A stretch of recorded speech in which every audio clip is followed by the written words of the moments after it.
In the summer of 1982, a sponge diver off the coast of Turkey noticed a scattering of artifacts on the seabed. It was a merchant ship that sank around 1300 BC. Excavators pulled up 10 tons of copper from Cyprus and a ton of tin from as far away as Afghanistan. They found ivory from equatorial Africa and dozens of large Canaanite storage jars. This single cargo hold provides physical proof of how the ancient world actually functioned. The empires of the Late Bronze Age operated as a highly integrated, interdependent global economy. To see this integration, look at the active trade routes linking Greece, Egypt, and Mesopotamia. Treaties ensured raw materials kept moving.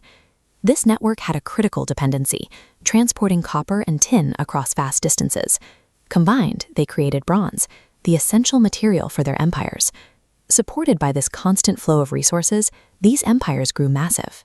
They built fortified mega-cities, like the Hittite capital of Hattusa, housing tens of thousands of people.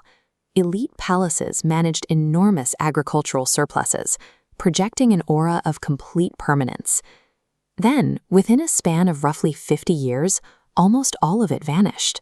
The palaces burned to the ground, writing systems were abandoned, and regional populations dropped by up to 90%. The destruction was total, simultaneous, and stretched across multiple independent borders. A collapse of this magnitude suggests a cause far more complex than a simple invading army. For decades, historians placed the blame on a mysterious, terrifying naval armada they called the Sea Peoples. The primary source for this theory comes from Egypt. Pharaoh Ramses III carved records into his mortuary temple, claiming this vicious confederation wiped out every empire to his north and east before arriving at his borders. Because this was the official written record, historians long accepted the narrative of a single invading force moving through the Mediterranean and destroying everything they touched. But modern sediment cores and ancient pollen records reveal a different reality. The eastern Mediterranean suffered a 300-year mega-drought that devastated grain production across Greece, Anatolia, and the Levant simultaneously. The arrival of the Sea Peoples signaled that a much larger, invisible killer had already begun to dismantle the world. The Bronze Age fell because of its own sophistication. In a phenomenon known as systems collapse, the very features that made these civilizations powerful also made them vulnerable to cascade failure. The trigger was the climate. The multi-decade megadrought dried up the rivers and cracked the soil across multiple empires simultaneously. Over several years, the lack of rainfall entirely drained the massive grain surpluses that the empires relied upon to survive. This diagram illustrates the failure point. The Bronze Age relied on a palace economy. Grain flowed into a central hub during good years and was distributed outward during bad ones. When the grain inputs dropped to zero, the palaces could no longer perform their only societal function. Starving citizens realized the elite class could no longer feed them. This sparked violent internal peasant revolts across the region. Desperate to survive, these citizens abandoned their burned cities and began migrating en masse. The terrifying Sea Peoples recorded by the Egyptians were the refugees of this systemic failure. This massive wave of displaced people disrupted the fragile international trade routes. Without active trade, the supply of tin and copper stopped. Without bronze, the military and agricultural tools failed, finalizing the collapse.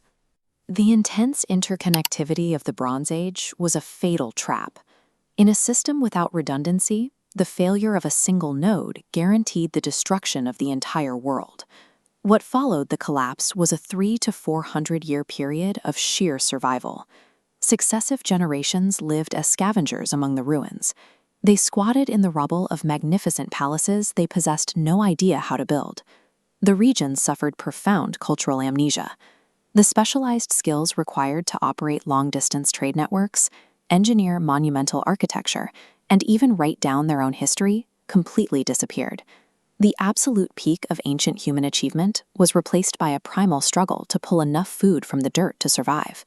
Civilizational collapse is the terrifying erasure of collective human knowledge.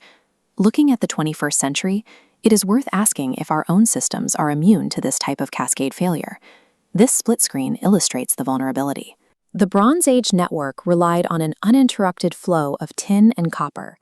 Our modern equivalent is an identical web of tight dependencies for semiconductors and oil. Both rely on a stable climate to function. We operate highly optimized global supply chains, carrying massive volumes of goods, operating under the assumption that the system will always hold. Every complex, interconnected system eventually reaches a point of diminishing returns. When a system becomes too efficient, it loses the ability to absorb multiple simultaneous shocks. The ruins of 1177 BC prove that no civilization, no matter how technologically advanced, is too big to fail. Knowledge is the only thing that can bridge the gap before the next collapse. If we fail to understand the fragile systems we've built, we are destined to repeat the fate of the Late Bronze Age.